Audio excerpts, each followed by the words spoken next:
വയനാടിൻ്റെ ഭൂമിയുടെ പൊതു സ്വഭാവം അനുസരിച്ച് വീട് നഷ്ടപ്പെട്ടവന് നഷ്ടപരിഹാരം കൊടുത്താൽ സ്വന്തമായിട്ടുള്ള ഭൂമി മേടിക്കാൻ പറ്റുന്നൊരു ഭൂസ്ഥിതിയല്ല വയനാട്ടിലുള്ളത്. കാരണം അധികവും പ്ലാന്റേഷനാണ്.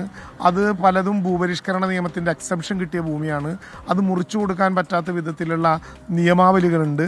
പിന്നെ എടുക്കുകയാണെങ്കിൽ തന്നെ പല വഴികളിൽ അകലങ്ങളിലേക്ക് പോയി ഭൂമി എടുക്കേണ്ടി വരും. ഈ പ്രശ്നമെല്ലാം കണ്ടപ്പോഴാണ് ജനങ്ങളുടെ ആശയ്ക്കും അവിടുത്തെ ഭൂമിയുടെ പൊതുസ്ഥിതിക്കും അനുസരിച്ച് എല്ലാ സൗകര്യങ്ങളോടും കൂടി ഒരു ടൗൺഷിപ്പിലേക്ക് ഒരു ഗ്രാമത്തെ പൂർണ്ണമായും പറിച്ചു നടുക എന്നൊരു വലിയ ആശയം ബഹുമാനപ്പെട്ട മുഖ്യമന്ത്രി മുന്നോട്ട് വെച്ചത്.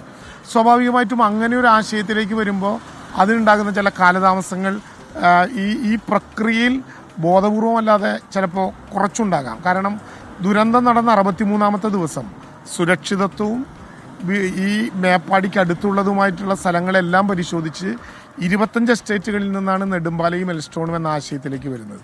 അത് 63ാമത്തെ ദിവസം തന്നെ ഗവൺമെൻറ് തീരുമാനമെടുത്ത് ഉത്തരവായി പുറപ്പെടുവിക്കുകയും ചെയ്തു. നിർഭാഗ്യവശാൽ കോടതിക്കകത്ത് ചില വ്യവഹാരങ്ങൾ ഉണ്ടായതുകൊണ്ട് ഡിസംബർ 27 വരെ അങ്ങോട്ട് പ്രവേശിക്കാനോ ഭൂമി ഏറ്റെടുക്കാനോ സർക്കാരിനാകുമായിരുന്നില്ല.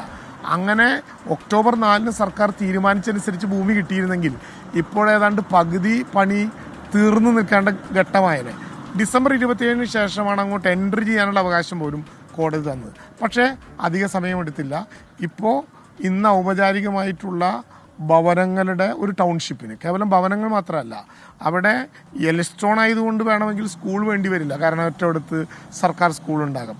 ബാക്കിയെല്ലാം അവർക്കൊരു ടൗൺഷിപ്പിൽ അകലെയല്ലാതെ പോകാൻ കഴിയുന്ന മാർക്കറ്റും അംഗനവാടിയും പിന്നെ മൃഗാശുപത്രിയും ലൈബ്രറിയും എൻ്റർടൈൻമെൻറ്റ് സെൻ്ററുകളും എല്ലാം ഉൾപ്പെടെ ഒരു സമഗ്രമായിട്ടുള്ള ടൗൺഷിപ്പാണ് നമ്മളിപ്പോൾ ഉദ്ദേശിക്കുന്നത്. ഗവൺമെൻറ് പിന്നെ നയപ്രഖ്യാപനത്തിൽ പറഞ്ഞതുപോലെ ഈ സാമ്പത്തിക വർഷം തന്നെ ആ പ്രവർത്തനങ്ങൾ പൂർത്തീകരിച്ച് ടൗൺഷിപ്പ് നാടിന് സമർപ്പിക്കാൻ കഴിയുന്ന വിധത്തിൽ ദ്രുതഗതിയിലുള്ളൊരു പ്രവർത്തനമാണ് നടത്തിക്കൊണ്ടിരിക്കുന്നത്. ഇതോടൊപ്പം പുനരധിവാസത്തെക്കുറിച്ചിട്ടുള്ള സർക്കാരിൻ്റെ ചിന്തയും പദ്ധതിയും കേവലം വീടുകളുടെ പുനർനിർമ്മാണം മാത്രമല്ല, ദുരന്തബാധിതരുടെ ലിസ്റ്റ് എന്ന് പറയുന്നത് വീട് നഷ്ടപ്പെട്ടവരുടെ മാത്രം ലിസ്റ്റല്ല, വീട് നഷ്ടപ്പെട്ടവരുടെ ഒരു ലിസ്റ്റുണ്ട്.